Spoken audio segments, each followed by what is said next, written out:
pharaohs of ancient Egypt who built their empire with the help of a grand vizier, Queen Elizabeth II also has a grand vizier who serves as her most trusted advisor. His name is Lord Evelyn Rothschild, and he is the second wealthiest and most powerful person on earth. He is also Lord of the world's financial capital, the city-state of London. Lord Rothschild and his ring of power hide their identities behind 13 city council members who stand in as their representatives. On November 30th, 2000, Lord Rothschild, now in his 70s, got married in London to a wealthy Zionist businesswoman named Lynn Forrester. The couple then jetted to Washington and spent their wedding night in the White House. Just months before 9/11, they moved to New York and settled into their 18th floor luxury palace at River House, where 2 private terraces offered them front row seats for the scheduled 911 show.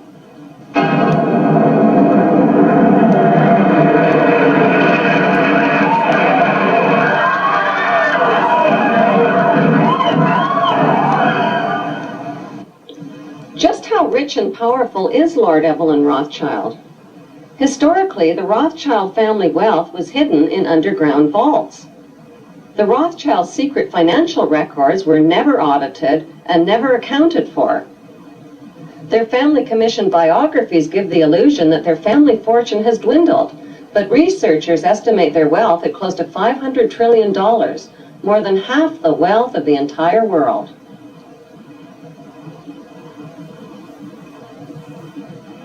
Besides their many castles, palace mansions, wineries, racehorses, and exotic resorts, the Rothschilds bought Reuters in the 1800s. Reuters then bought the Associated Press, which selects and delivers the same news stories to the entire world, day after day.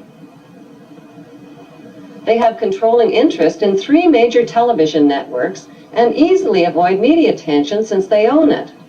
Until recently, they owned and operated England's Royal Mint and continue to be the gold agent for the Bank of England, which they also direct.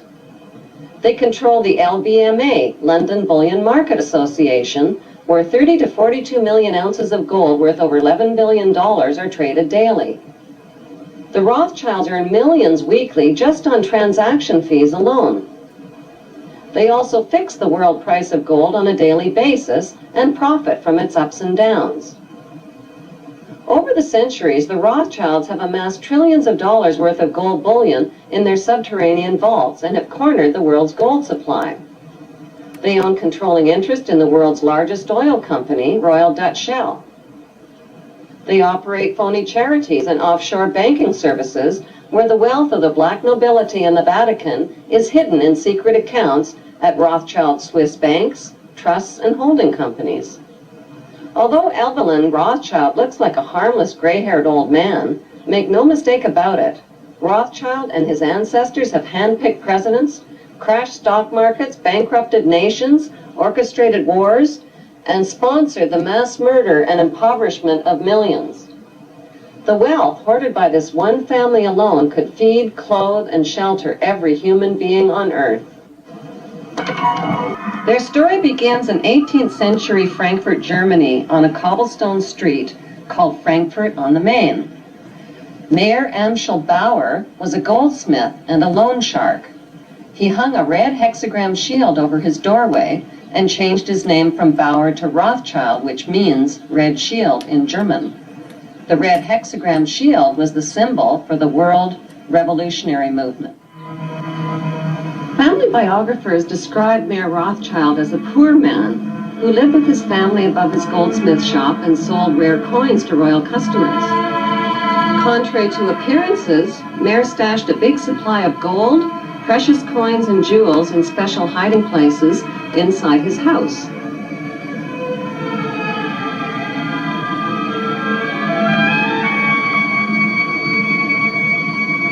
One special hiding place was beneath the back courtyard, where he accessed his strongbox through an underground passageway.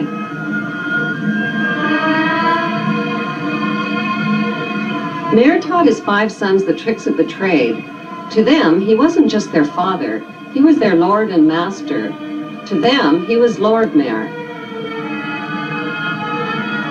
In 1773, Mayor Rothschild invited 12 wealthy, revolutionary-minded men to his goldsmith shop. Together, they formulated a plan to seize control of the world's wealth. They made a pact to secretly pool their money and influence to bankrupt the nations of the world and create a new world order. Using his connections, Mayer teamed up with Prince William, who was the ruler of Germany's Hesse-Kassel district. William had a reputation as a cold-blooded loan shark who trained and rented out his Hessian soldiers as mercenary troops.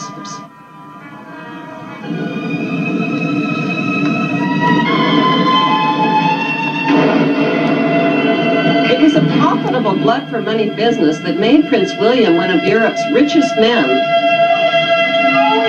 Working as Prince William's agent, Mayer Rothschild collected fees for each dead Hessian soldier killed on the battlefield. He hired his sons to help him collect the blood money from renter nations. Since wars were good for the rent-a-troop business, Prince William used his royal connections in Denmark and England to provoke these wars. King George III of England rented Hessian soldiers from Mayer Rothschild and Prince William to fight the American colonists. American colonists had already shot down millions of North American Indians whose spears and arrows were helpless against the deadly gunfire. The worst Holocaust in human history occurred not in Nazi Germany, but on American soil.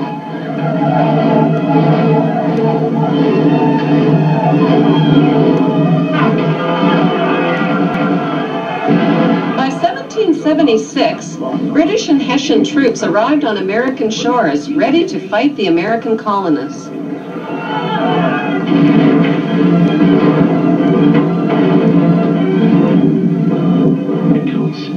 They're preparing for an attack. And we won't have long to wait either. See there? Hessian troops to the north.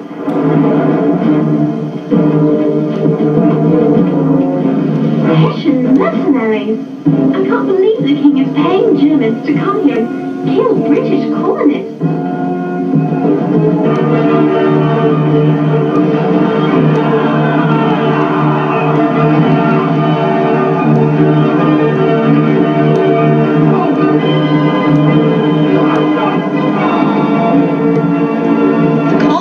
Won their independence, and Mayer Rothschild won his blood money for the heads of each and every Hessian soldier killed on the battlefield. Back in Europe, Napoleon, with his mighty French army, became master of Europe.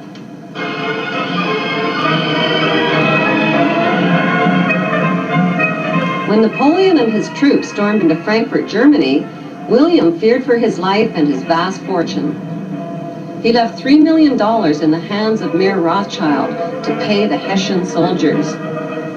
Then he escaped to Denmark to stay with his royal relatives, all of whom were descendants of the tribe of Dan.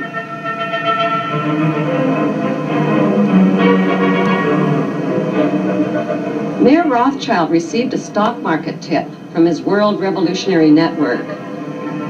Instead of paying the Hessian soldiers with the $3 million that was left to him by William, he bet the money on his insider stock market tip.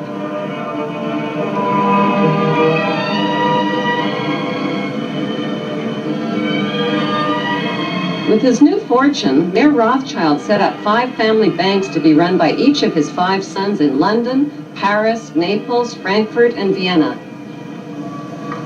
On September 19, 1812, Mayer Rothschild died at the age of 68.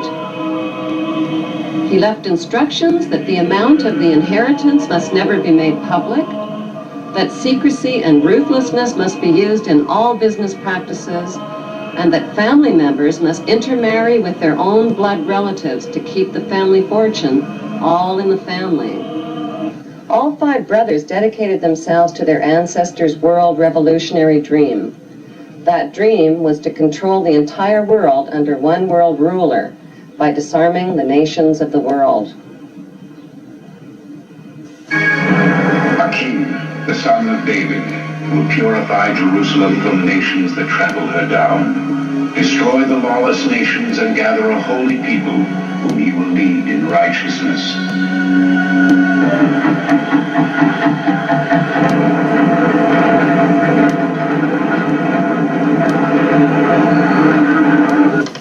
Mayor Rothschild's most successful sons were Nathan, who ran the London Bank, and James, who ran the Paris Bank. Together, they changed the face of history and became known throughout Europe as the Demon Brothers. Their father had given them a detailed New World Order plan for world control. Adam Weishaupt wrote and completed the plan on May 1st, 1776 with Rothschild financing. It was a futuristic plan that would put New World Order members over the next centuries into political power positions.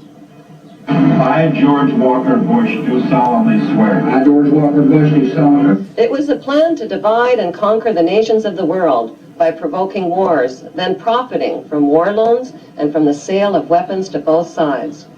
Exhausted by war, terror, and chaos, humanity would eventually bow down to one world ruler and one world army as a solution.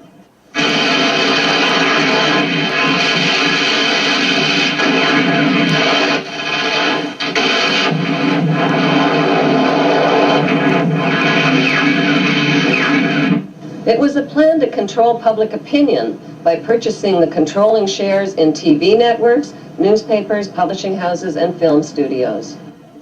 Briefings and updates from Washington and around the world every 15 minutes throughout the business day. As influential leaders, global markets, and your money take center stage. On CNN.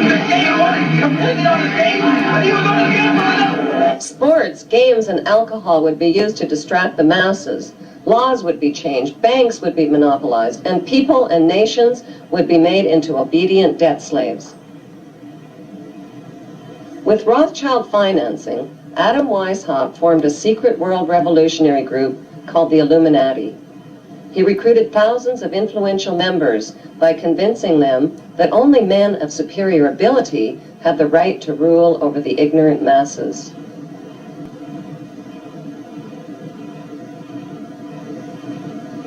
French police exposed the plan when they found documents on an Illuminati courier who was struck by lightning while traveling from Germany to France. The Illuminati was forced underground. They took refuge in the lodges of a secret brotherhood called the Freemasons, who practiced death and rebirth rituals and whose history dates back to the construction of Solomon's Temple.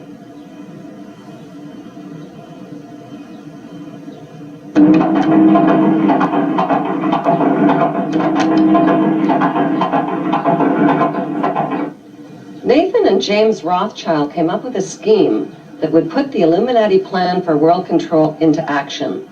It would also make them filthy rich.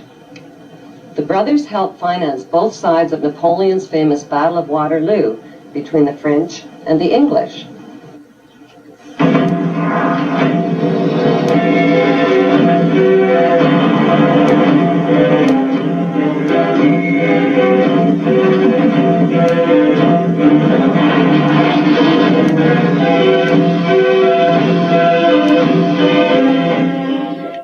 With advanced knowledge of the British victory, Nathan Rothschild spread lies that the British had been defeated, which caused a stock market crash. While panicked English investors sold their life savings, Nathan bought up their market shares for pennies on the dollar. When official news of the British victory over Napoleon was announced, the English stock market skyrocketed, and so did Nathan's wealth. In one foul swoop, the Demon Brothers had double-crossed the English masses and taken control of the Bank of England. Flaunting their stupendous wealth, the brothers went on a lavish spending spree. They bought mansions, fashionable clothes, and hosted extravagant parties.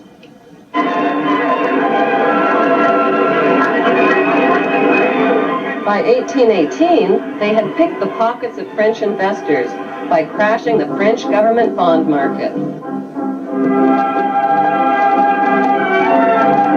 According to plan, the brothers formed the world's first international bank and named it N.M. Rothschild and Sons.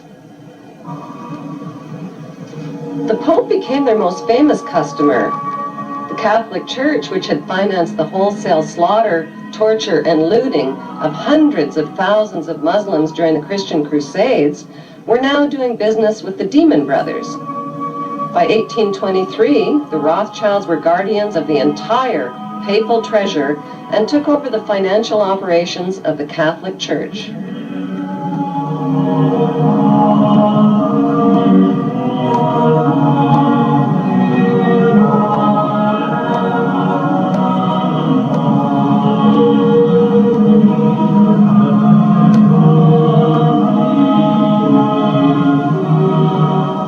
Enraged citizens accused the Rothschilds of conspiring to control the world's money markets.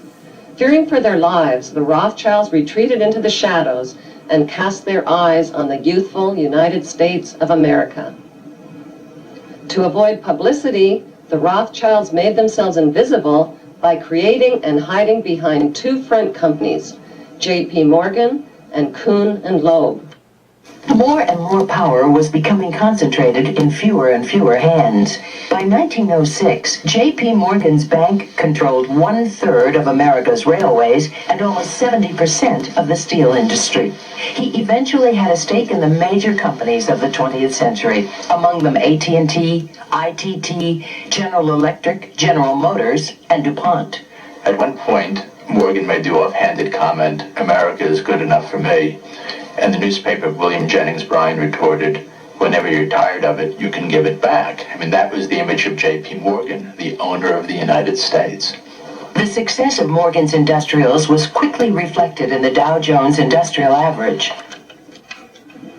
The Rothschilds bought controlling interest in England's British East India Shipping Company and the illegal opium trade with China.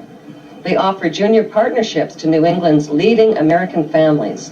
The Russell, Coolidge, Delano, Forbes, and Perkins families became fabulously rich, smuggling opium aboard their speedy clipper ships into China.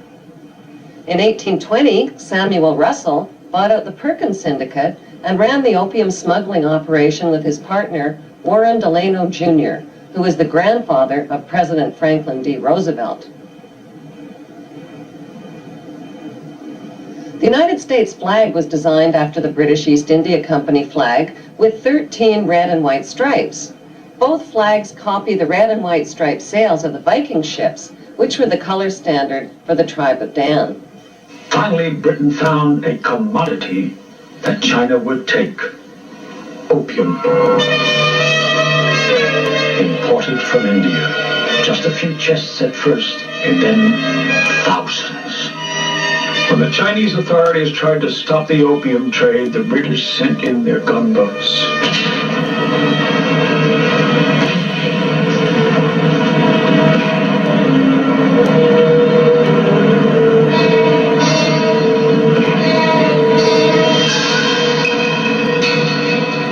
After nearly 20 years of turmoil, the Treaty of Tianjin in 1858 not only allowed opium to be imported, but handed over China's ports and all her international trade to Western control. After the war, opium poured into China on an even greater scale, and her emperors were powerless to stop it. In 1842, the British stole Hong Kong from China in an opium drug deal called the Treaty of Nanking. The Russell family, who controlled the U.S. arm of the Rothschild drug smuggling operations, set up the Skull and Bones fraternity at Yale University. America's big money families formed the fraternity's inner power circle. Taft, Russell, Schiff, Harriman, Bush, Warburg, Guggenheim, Rockefeller, Stimson, Weyerhaeuser, Vanderbilt, Goodyear, and Pillsbury were all members. These families intermarried over the generations to form America's big money aristocracy. Skull and Bones member Alphonso Taft catapulted his son, William Taft, right into the top job at the White House. President Taft's 17th Amendment to the United States Constitution guaranteed the right of big money insiders to hand-pick senators and buy control of the United States Senate. Today, the most influential members of the CIA, the U.S. government, and big finance are skull and bonesmen.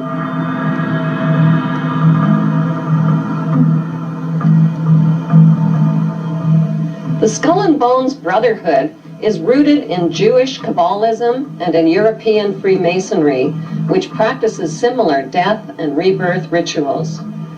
Freemasons are blindfolded, symbolically slain with a noose around their neck, and lowered into an open grave. Once raised from the grave, they must look towards a light called the morning star. The Latin translation for morning star is Lucifer. The phoenix bird and double-headed eagle are important symbols in Freemasonry. In Egyptian mythology, the phoenix bird is a god who rose to heaven in the form of a star like Lucifer after his fire immolation of death and rebirth. Death and rebirth themes in satanic witchcraft are marketed to youth in movies like Harry Potter and Lord of the Rings.